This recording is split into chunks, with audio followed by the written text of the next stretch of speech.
Six-time Bassmaster Classic qualifier Kevin VanDam is one of the premier fishermen on the BASS Tour. Since joining the circuit full-time in 1991, Kevin has been named Angler of the Year twice. His consistency and drive has earned him a reputation as one of the most successful fishermen of the decade. In this video, Strategies for Changing Conditions, you'll learn how Kevin uses the adverse conditions we face on the water to his advantage. From cold fronts to clear or muddy water to high water and fishing pressure. Kevin will share the tactics and strategies he has learned as a professional in dealing with changing conditions.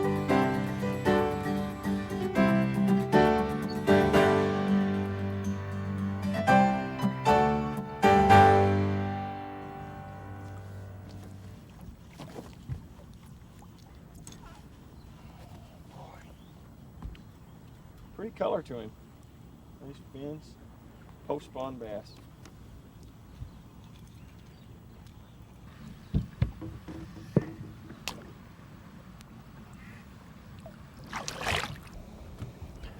As a tournament angler, I can't pick the days that I go fishing.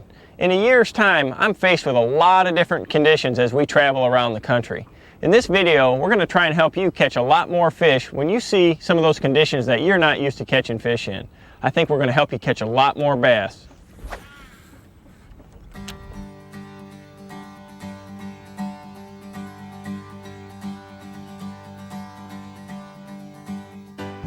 One of the first things that I do when I get to a new body of water is I look at the water clarity, because that's going to determine what techniques, what lures, what colors, and what depth zones that I need to fish on a given day. So what I do is I define the different clarities by how far I can see a bait down in the water.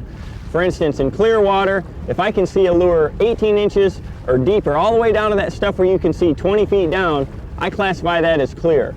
Stained water to me is 6 inches to 18 inches of visibility, and muddy water is that real dirty stuff, 6 inches or less. That way I know what baits to pick with, and it gives me a good starting point for the day's fishing.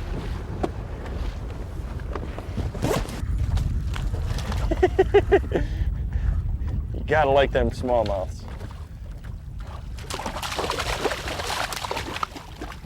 They just never give up.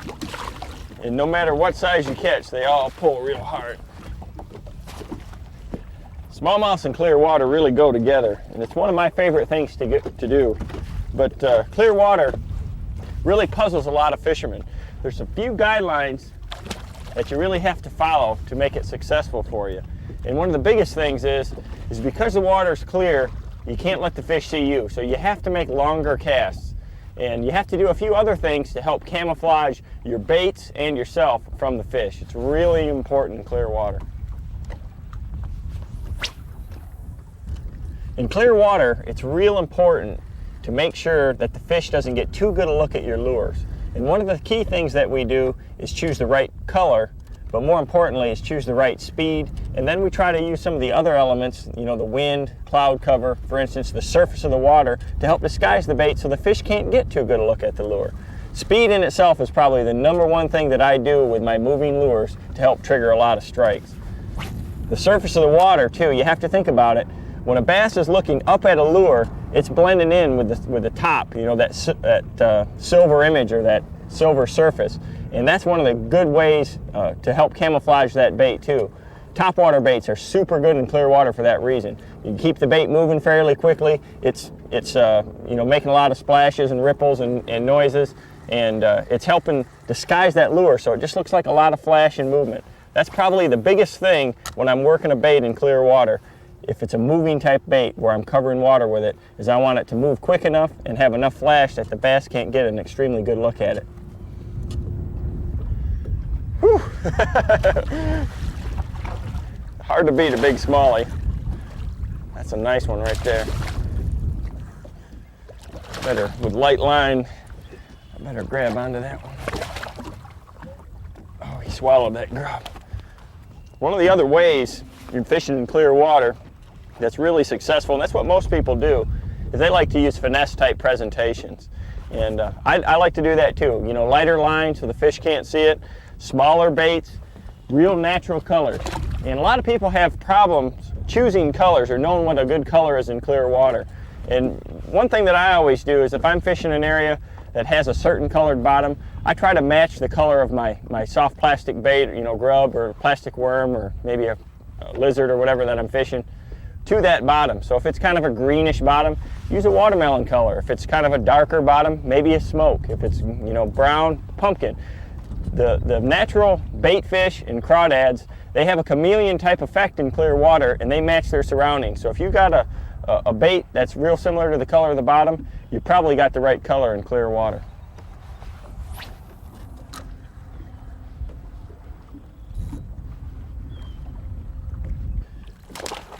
Another nice smallmouth. Not a real big one, but they're all fun. One of the real important things to look for in clear water is subtle differences in the cover. It takes very little cover to hold a bass, regardless of largemouth or smallmouth, in clear water compared to muddy water. Like we talked about, in muddy water, bass relate real tight to cover. In clear water, it's completely the opposite. They're real loose around cover. For instance, if you have a tree that's laying in the water, a lot of times that bass will cruise 6 feet around that perimeter and not be right in the cover. And a lot of times in that clear water, when they're active, their strike zone is going to be extremely large. Like with these smallmouth, sometimes they'll come 20 feet to hit a bait. But you really have to keep in mind as you're fishing to look for those real subtle differences. Like in these northern lakes where we do a lot of smallmouth fishing, all that'll hold the fish is maybe a little dark spot on the bottom or 1 or 2 little rocks on a sandy flat. And that's just something that really goes hand in hand with clear water, is that it takes very little cover for the fish to hold on to. They relate to very subtle types of structure.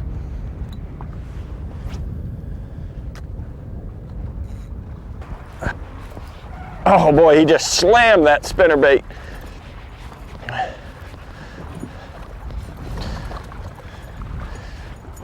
Oh man, good fish. One of my favorite things to do when I'm fishing in clear water in the warmer months of the year is to get up shallow on these windier type banks like this and fish fast moving baits like jerk baits and spinner baits and move them real quick. One thing that a lot of people don't do to catch as many fish as they could in clear water is they don't move their baits fast enough.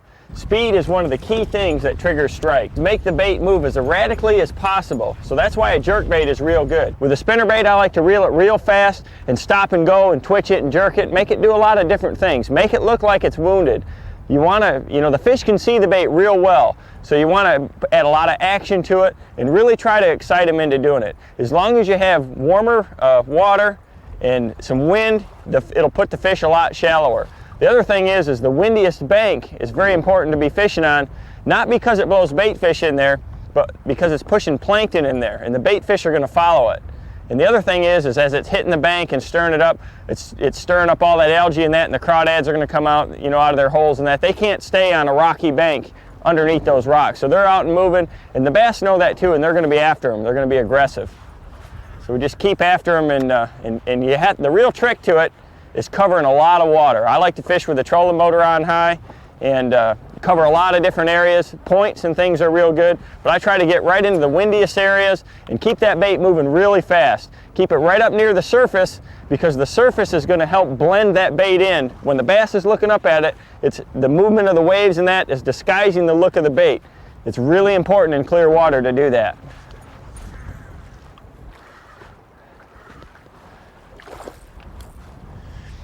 When you're fishing with moving type baits, horizontally presented lures in clear water, it's really important to pick colors that really give off a lot of flash and that are as natural as possible. So if I got a choice like on my spinner baits, I'm going to use the kind with translucent type skirts, and on bright days like this when it's real sunny out, metal type blades. I'm going to get as much flash and as much movement out of that bait as possible. Jerk baits, that's when you use your chrome colors and things like that. If it's cloudy, you want to go to the solider colors, the white and the chartreuse. So when the bass is looking up at it against these waves and the surface, it kind of blends in. Remember that the fish is looking up, and that surface is either going to be silver or white, depending on the sky conditions. So I always try to get my fast-moving baits to blend right against that surface. White, silvers, things like that, and that goes exactly the same for your topwater baits too. So keep that in mind when you're choosing colors of your horizontal type lures. It really makes a big difference. With that jerkbait in their mouth, you don't want to just reach down right there and, well, I got 8-pound test line. I think I'll just lift him in. That's nice smallmouth right there. In clear water, you don't necessarily have to use light tackle. I try to use as heavy as I can get away with. Now there's a lot of times, especially with your soft plastics and your finesse presentations, you have to use lighter line. And lighter line will give you more action out of a lot of baits, especially like these jerk baits and things like that. But what I try to do is use lines and things like this as green line, and I think it disappears a lot better in this extremely clear water. So like when I'm spinner baiting and it may be 10 foot of clarity in the water, I'll still use 17-pound test line, but it's going to be the green line, so you really can't see it in the water. And as far as all your other equipment, you can use bait cast or spinning or whatever you prefer, and you don't necessarily have to downsize. People think clear water, downsize. That's not necessarily true. A lot of times though, like I said before, the key reason to downsize is to get more action out of your bait so you can trigger more strikes in the clear water.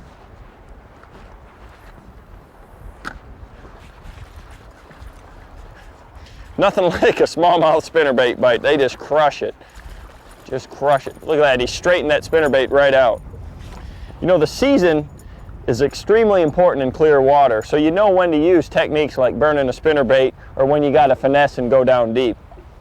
A lot of people just assume with clear water that the only time the fish are shallow is during the spawn, but that's really not true. Really, my favorite times of the year to fish shallow in clear water are the spring and the fall, but you can still have the right conditions in the summer and sometimes in the winter that'll bring the fish shallow. When the water's extremely hot though, like in the middle of the summer, and you get bright days and it's still, generally you have to go deep and finesse the fish with soft plastics or you know, deeper baits, maybe a deep diving crankbait, a jig and spoon, something like that. And the same in the winter.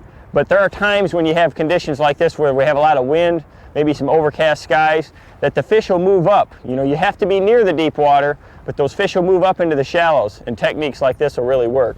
But in the spring and in the fall, I can always find fish shallow in clear water. And remember, you know, they're going to relate to some type of cover, but it takes a lot less in clear water. You know, a twig, a couple little rocks, things like that. That's all that's all you really need.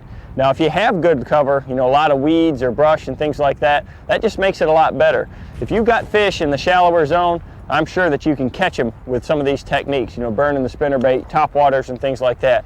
The real trick is, remember, is make the presentations erratic or make them finesse, you know, make them look natural as possible, and you're going to catch some fish in that clear water.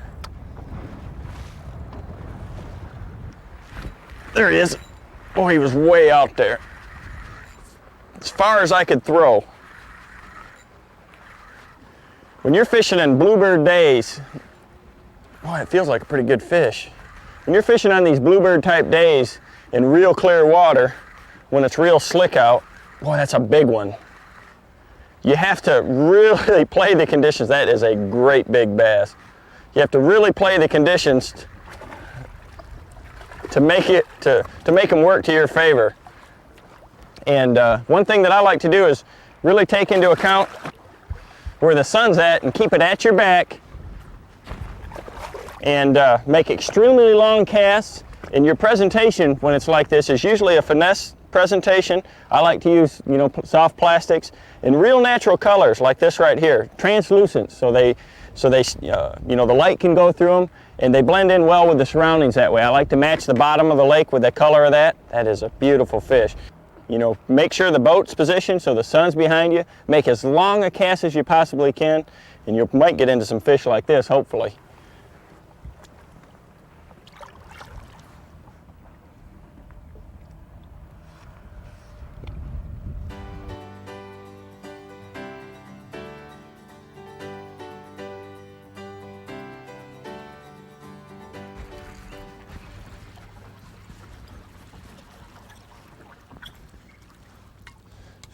Muddy water is a lot different situation, and a lot of people have a hard time with it, but for me, muddy water is pretty easy. It's probably the easiest of the three to catch bass from.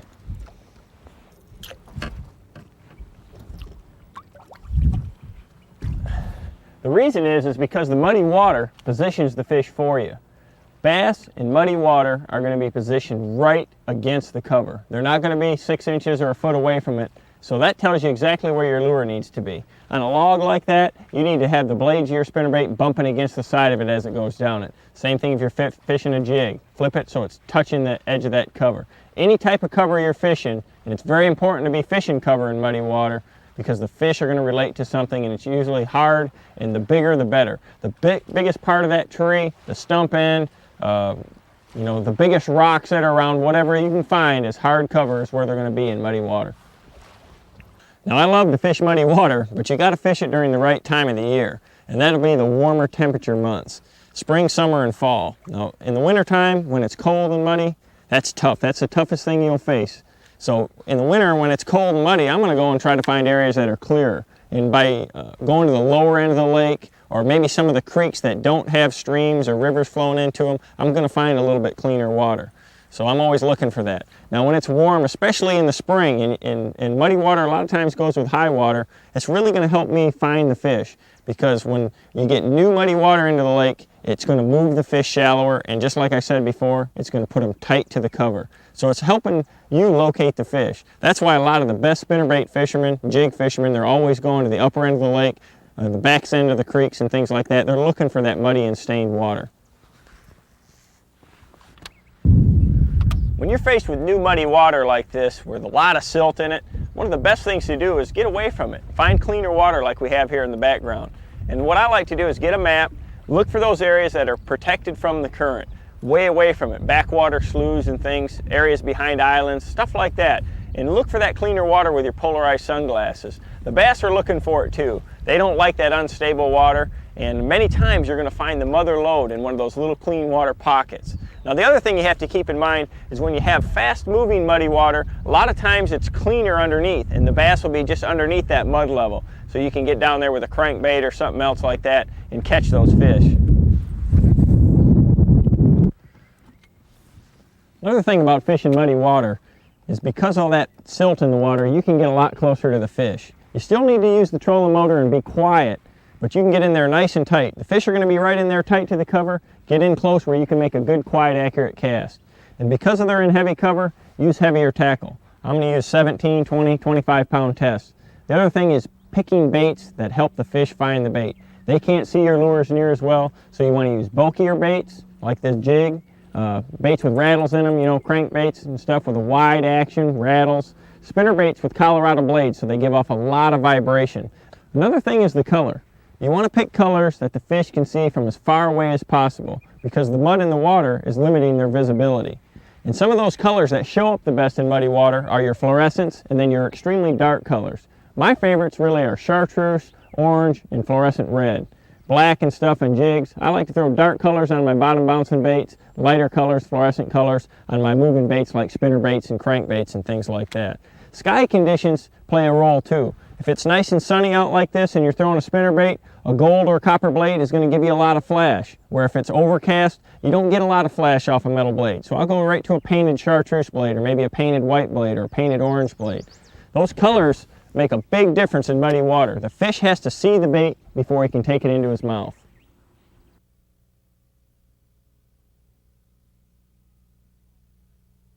Stained water, in my opinion, is probably the easiest to catch bass in. And that's because they relate to shallow cover like they do in muddy water, and they also can see your baits like they can in clear water. And there's really no better season to catch bass in out of stained water. You can catch them in the cold times in the winter, and you can also catch them in the warm times in the summer. They're going to be shallow. So just like most anglers, I really like to fish in stained water.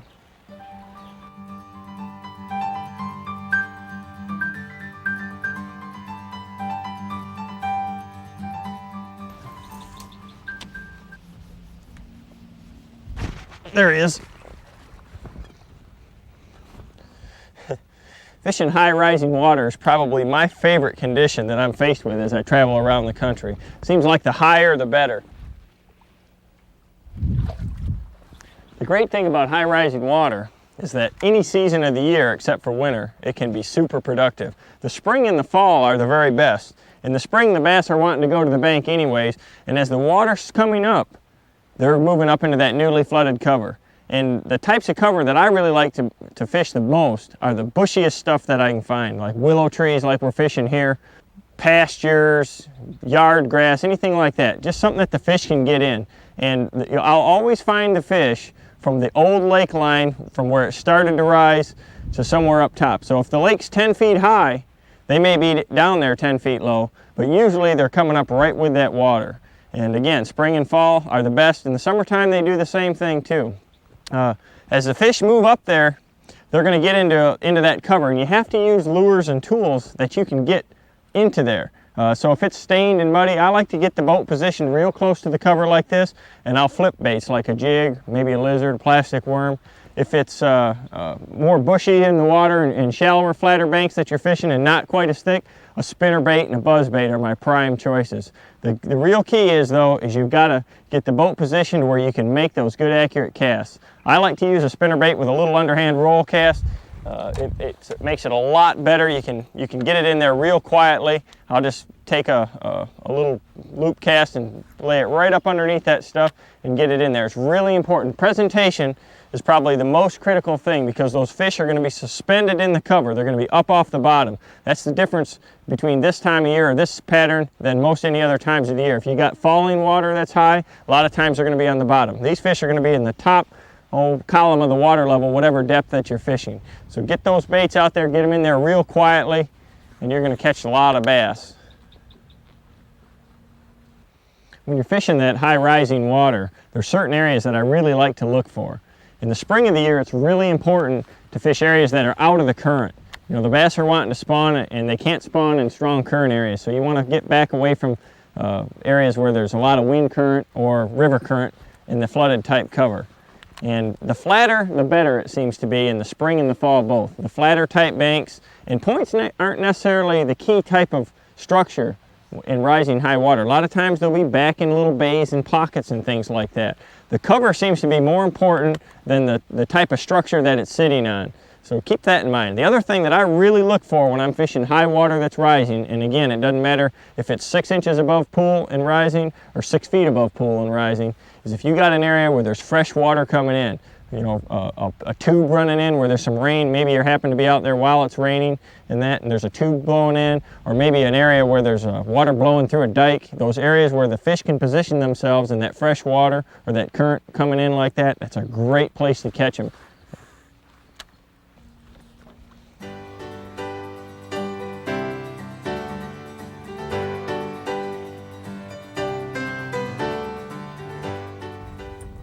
Fishing higher water that's falling can be really good, especially if you got a lot of flooded cover like this. One of the real important things is to key on the flatter type banks that still have some flooded cover like this grass right here. If you have willow trees and bushes or trees laying in the water, the bass are going to tend to pull out to the outside edges of them. The points of these little bays and that's where the fish are really going to concentrate on. You need to cover a lot of water with search type baits like a spinner bait, a buzz bait, things like that, especially if it's stained or muddy water. Now, if the water's real clear, or maybe it's just got a little stain in it, you may have to use a finesse presentation like a worm or a lizard. But you just concentrate on these areas, the fish are going to be moving out as the water starts to come out.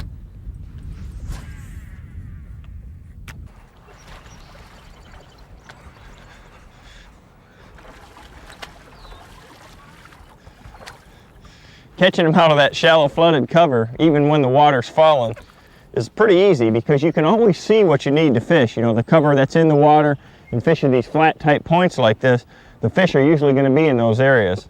But I'll tell you what's pretty tough, and that I still have a hard time with, is catching them out of low water situations when the water's still falling. You know, like your summer drawdown periods and your fall drawdowns in reservoirs, where the water's, you know, 5-6 feet from full pool, or maybe even more than that, and still falling. Because what happens is the fish are really pulling off the bank then.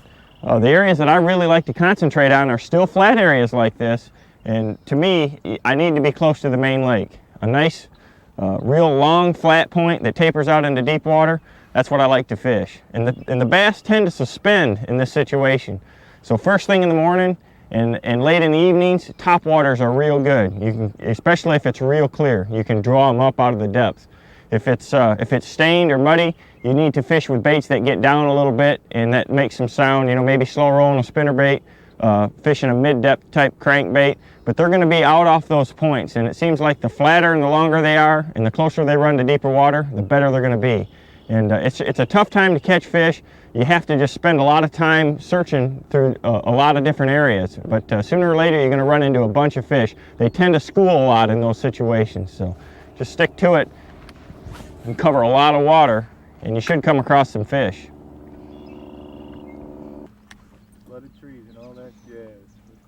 One of the things that really baffles a lot of fishermen is when the water raises and lowers. Just like we have here, we've got high water, it's flooded into the bushes, but it's been falling. You can see the high water marks have been about a foot or two higher.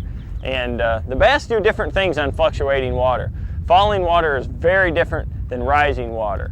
If the water's stained or muddy, like what this is right here, those fish will stay in that cover, whatever flooded cover there is, until it's all out of the water. And then they'll actually move out deep, and they'll move quite rapidly to deeper structure.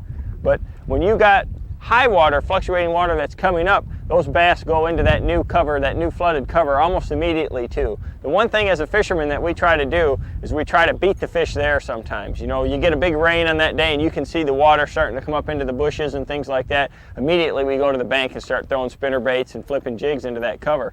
And a lot of times it takes 5 or 6 hours for those fish to get in there. So you can't rush the fish too much, but they are going to go to that new cover, and the more stained or muddy that water is, the better it is. Clear water and fluctuating water either coming up or going down, that's a different story. A lot of times the fish are a lot more skittish and spooky, and they won't go right into that cover. They still like to go there, but you have to change techniques to catch them. You have to make longer casts and things. Where in stained or muddy water, I want to get real tight to it and get right up in there and make real good methodic presentations with a spinnerbait or a jig. Use a lot of rattles on your baits, big blades on your spinner baits, get a lot of vibration out of them to really get those fish aware of your lure. You need to play on all the attributes that you can. Bright colors on your lures and things like that so the fish can find them.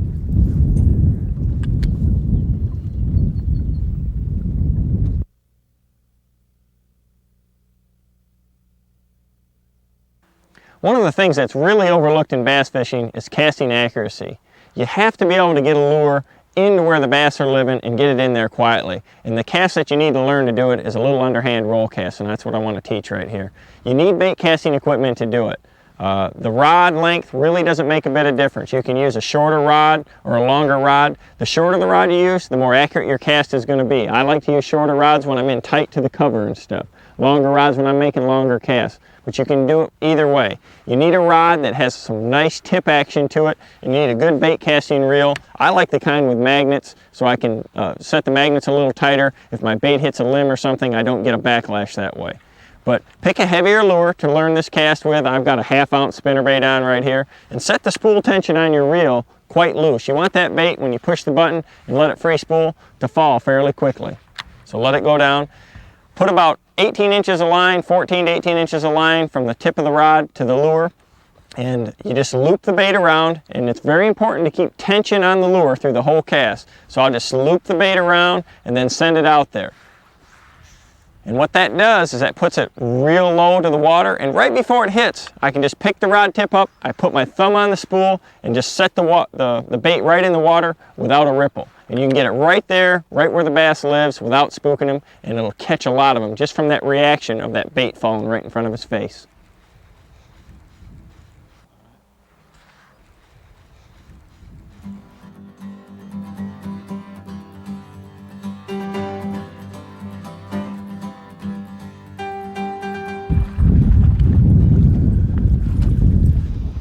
When you got tough conditions like this, cold fronts, there's a lot of things that you can do different to put the odds in your favor, and that's just what we're going to talk about. Cold fronts are probably one of the things that scare most anglers more than anything else, and they don't have to at all. A lot of people think the fish move and change. Let that one go. They'll leave the area where they were catching, and they really don't. The most important thing that I do after a cold front is really get methodical with the presentation. Just like that bass right there, he came off a lay down log, and I was slow rolling a spinnerbait by it, and it took 3 casts to get him to strike. That's exactly what happens a lot in cold fronts. The bass is going to be sitting down there, and it's going to take something a little bit different to get that fish to open his mouth and to trigger that reaction out of him. So the types of presentations that I like to use after cold fronts are just those. Something that I can trigger a reaction out of them, or something that finesses the fish into biting. Flipping and pitching are great cold front presentations. You know, you get these bright sunny skies, high skies. It's going to put the fish tight to the cover. The strike zone is going to be real small, so you need something that stays in the strike zone, has a lot of action, like rattles on your jig. A slow rolled spinnerbait is a great finesse type tool. You know, I like to add a lot of extras to it though. Make sure you got a trailer hook on your spinnerbait. They're going to be biting it a little bit shorter. Put pork rind on your jig. Add a bottle of scent to it. Things like that. Put the odds in your favor. When the bite's going to be tough, prepare yourself for a few less bites. Try to pick baits that trigger those reactions. Jerk baits, bouncing a crankbait down a log like that, slow rolling a spinnerbait, flipping the jig, stuff like that. Make multiple casts. That's what's going to put the odds in your favor and get those few extra bites on those tough days after the cold fronts. You got to prepare yourself for it, because it isn't going to be as easy as right before the front. He couldn't handle that jerk bait.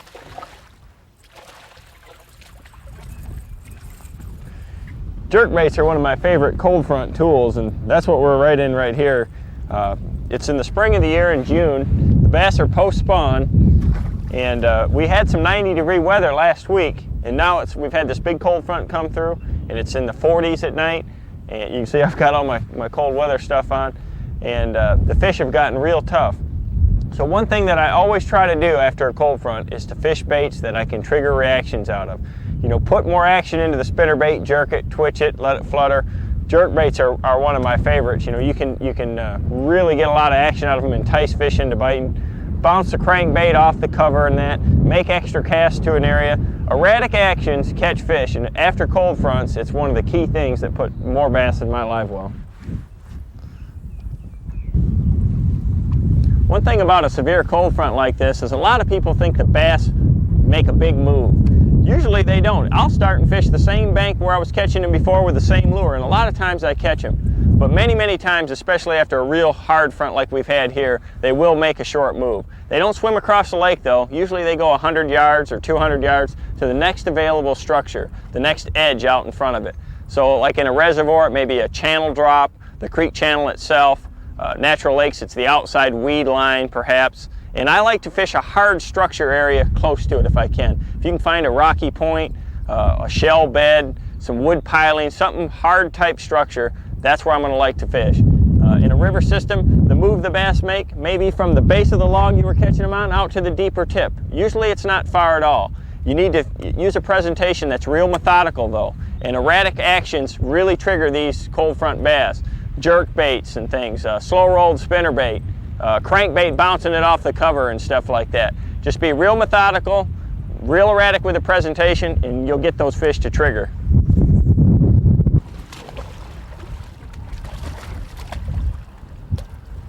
Flipping and pitching are one of the best techniques for cold front bass, especially, you know, when it gets in the middle of the day and the sun's real bright like this.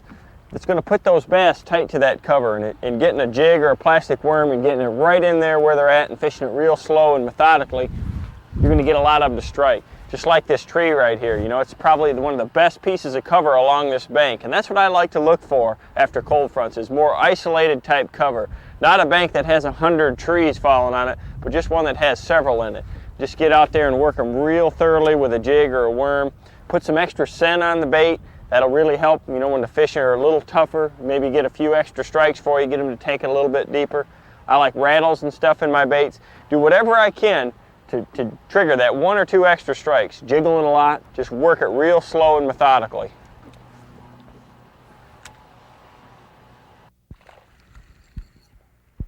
A lot of times when you're fishing after a cold front like this and you have real high skies and it's slick and it's real calm, if you downsize your presentation and fish lures in places that you normally wouldn't do, you'll catch a lot of bass. And what I mean by downsizing is using like an 1/8 ounce spinnerbait, little bitty crankbaits, finesse little jerk baits and things like that. And just like this, I'm going down a row of boat docks and some lay down logs where normally I'd throw a plastic worm or maybe a spinnerbait or something, and using something just a little bit different, a little bit smaller. And when it's real slick and bright like this, you want to keep it the bait moving a lot. You want to, even if you don't move it real fast forward, you want to keep it moving, darting, twitching, doing a lot of movement so the fish don't get too good a look at the lure. All you have to do is cast the bait out there and move it with an erratic action. I like to not move it very far forward, but put a lot of action into it for your like jerk bait type baits. A little crankbait and that, throw it around boat docks and that. And if you have to get good accurate casts, to get close to the cover when it's bright like this and get it in these shady areas, use a spinning rod. It's a lot easier. These small baits and that, you're not fighting them on a casting rod, and you're going to be a lot more successful with them. It's a good way to put a lot of cold front bass in the boat.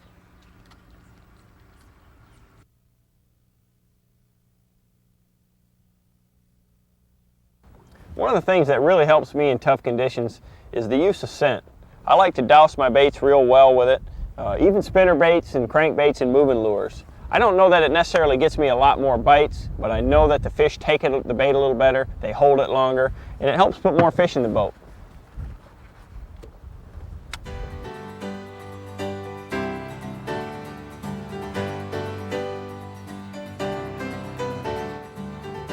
Sky conditions are really important in your fishing, not only in your lures that you choose, but also in the areas that you plan to fish. For instance, in a clear water lake like this, optimum conditions would be cloud cover and maybe some wind. Both of those things will cut down on the light penetration and make the fish more active. Now, if I'm fishing in stained or muddy water, I prefer some sunshine because that puts the fish tight to the cover, and usually they're going to be on the shady side. Lure selection is critical also. You want to capitalize on the conditions you're faced with. For instance, if it's sunny, I like to pick flashy colors, chrome baits, silver blades, gold blades, stuff like that. If it's cloudy though, you're not going to get a lot of reflection off those baits. So what I'm going to do is pick solid colors that give me a good profile. Be aware of the sky conditions that you're faced with and adapt to them as they change during your fishing day. Got it.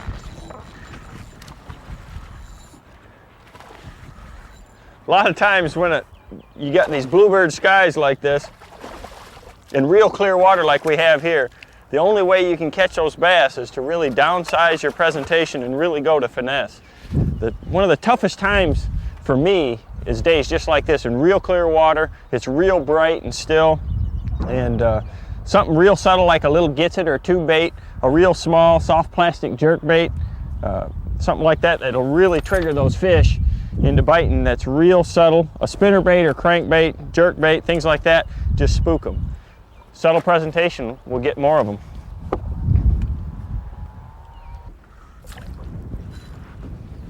You know, it's really nice to fish when you have wind cover like this on these clear water lakes. But a lot of times you go out there and you're faced with just that flat, calm, nothing days.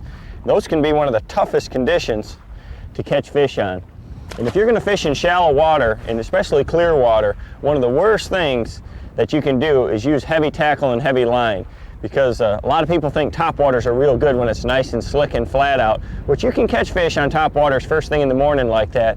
But one thing you really want to be aware of is that line movement in front of your bait on the surface of the water. That really tips the fish off, and they'll get spooky and they'll not take your bait. A lot of times you'll see them just follow it. So if it's flat and calm, really downsize your line. Now if you're in stained or muddy water, it's really not that big a factor because the fish can't see it as well. In clear water, when it's flat, is when it's the absolute toughest. So you really need to change your tactics, maybe fish a little bit deeper so you don't have to worry about that, and you're going to be a little more successful.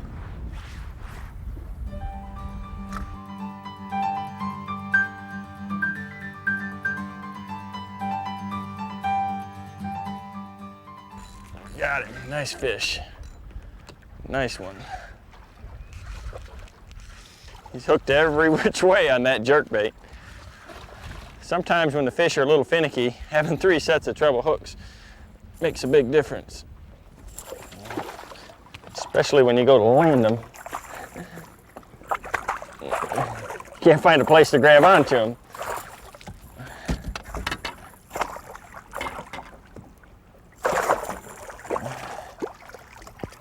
There we go.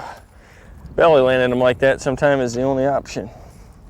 You know, today as the lakes are getting crowdeder and crowdeder and there's more people out there bass fishing, fishing pressure is something that we have to contend with, and it makes a big difference in how you approach a body of water on a given day. Well, that's a pretty fish right there. Let him go. But there are things that you can do to put the odds in your favor when there's a lot of other anglers on the water. One thing is you really have to determine the clarity of the water, because if there's a lot of anglers fishing and the water's real clear, I think they can really spook the fish. But in stained and muddy water, it doesn't bother me to fish behind other anglers. You just have to change your tactics and your approach a little bit. Usually in clear water, and if there's other people around fishing, I like to downsize my presentations, smaller baits, finesse lighter line, spin and tackle. Usually I go to soft plastics, and I try to work real methodically and make long casts, and hopefully I can catch a few fish that way. If I can't get them and I know there's fish in that area, what I'll do is I'll leave and try to go to find a completely different area where there's less anglers. Maybe there's less fish there, but my chances of catching a few are a lot better. Now if it's stained or muddy, it doesn't bother me a bit to fish around other people. I think with the clarity in the water, being cut way down, the fish aren't near as spooky from boat traffic itself. And what I'll do is I'll really observe the other anglers and see how they're fishing, what they're using, and I'll try to do a much better job. This is where casting accuracy really comes into play. If you're fishing isolated shoreline cover, or any kind of shoreline cover at all, and there's other anglers beating it, I want to get in there, make real accurate casts with a different bait than what they're fishing, and get it in there, and I'll make multiple casts at each target. If I think there's a fish there, if it's a fishy looking spot, don't just go away after making one cast. Make 5, 8, 10 casts. A lot of times the biggest bass that I'll catch will hit after 10 throws into the same piece of cover. So you really have to be real methodical with your approach, and you're going to catch some fish even when there's a lot of other anglers around.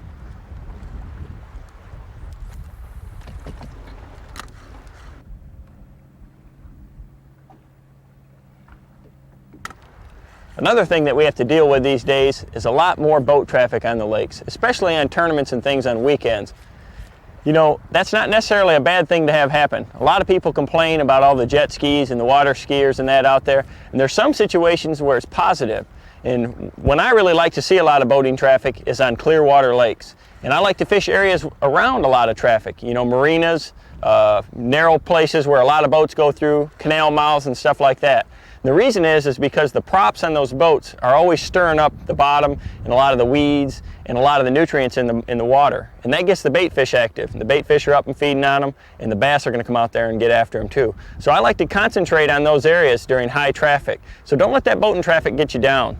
Use it to your advantage.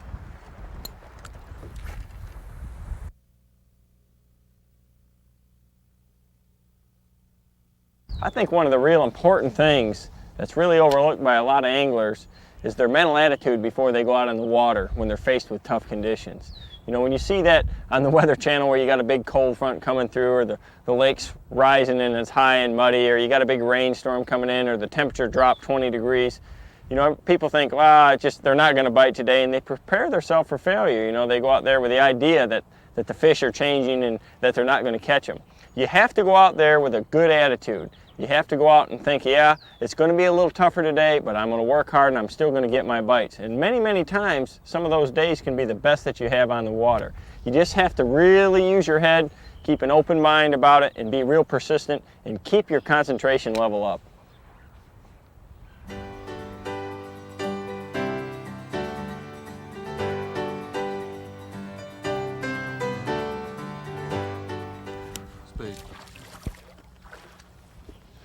A lot of people talk about barometric pressure and moon phase and pH and things like that, which are all real important factors. But I'll tell you, the pH and the barometric pressure, I pay very little attention to. It's easier for me to look at an area and see if it's healthy, if the weeds are green, if there's a lot of bait fish activity, maybe there's birds around, to see if the pH is right for bass instead of spending the time to test it. Some people like to do that. Now, barometric pressure, same type of thing. I don't want to go out there with a negative attitude that because the barometric pressure is rising or whatever, that the fish might not be biting. I go out there and fish the weather conditions that I'm faced with at the time. For instance, if I've got a front coming in, I got an idea that the fishing should be real good right before that front. And if it's a strong cold front, I know that once it passes, it's probably going to be a little tougher. So I just try to take into account the Weather Channel and the weather that I see there instead of watching the barometric pressure. The salooner tables are another thing that I don't like to put too much emphasis on. You look at the major and minor feeding periods, and if you don't catch them during that hour when they're supposed to be biting, you're really let down and you wonder what you're going to do for the rest of the day. So I just like to fish with an open mind and don't worry about those type of things. Now moon phase, that's very important to me, especially in the spring of the year because the bass spawn around the moon phase. Now water temperature is important, but as long as that water temperature is within 8 or 10 degrees of the prime, you know, like largemouth's prime spawning temperature is 65 degrees. But I've caught them in 52 to 54 degree water spawning because there was a full moon. You always get a strong movement of fish towards the shallow on the full moon. You know, they're going to be starting to look for spawning areas even before they spawn, a month before they spawn. So keep those things in mind about those scientific factors, and it should help you with your fishing.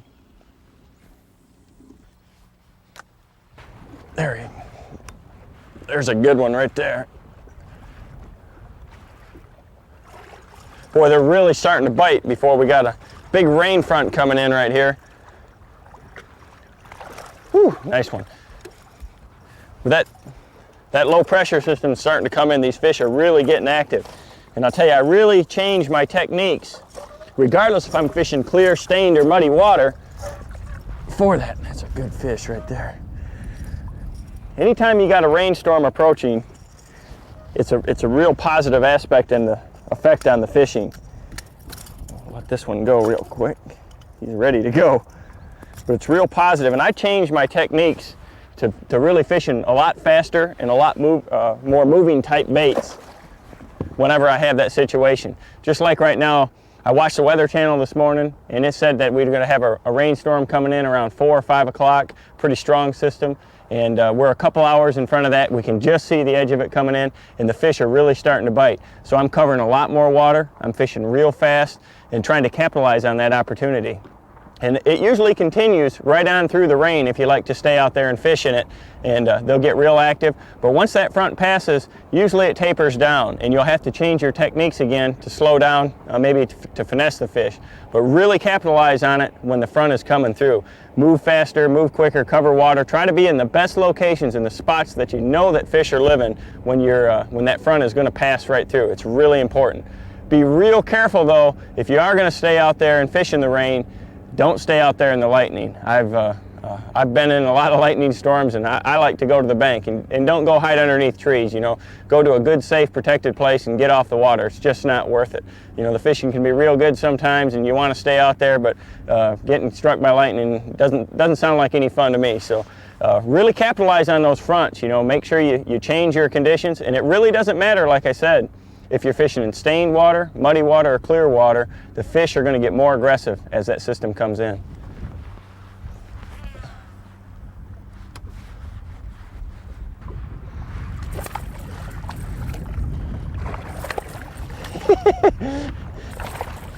Got to be careful with those jerk baits landing those fish. Yeah, nice one.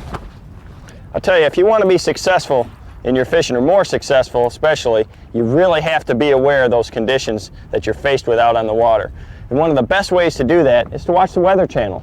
It'll give you a real good idea before you even go out on the lake what you're going to be faced with on a given day. And a lot of times I'll make my choices of where I'm going to fish just from that, especially, you know, if I see I'm going to have a lot of wind or a rainstorm coming in. So keep that Weather Channel in mind, but when you're out on the water, watch those conditions. Look for the different water clarities. Look for those changes in the sky conditions, like when it goes from sunny to cloudy, and adapt to them. Change your colors of your lures, your techniques, and you're going to catch a lot more fish, I'll promise you.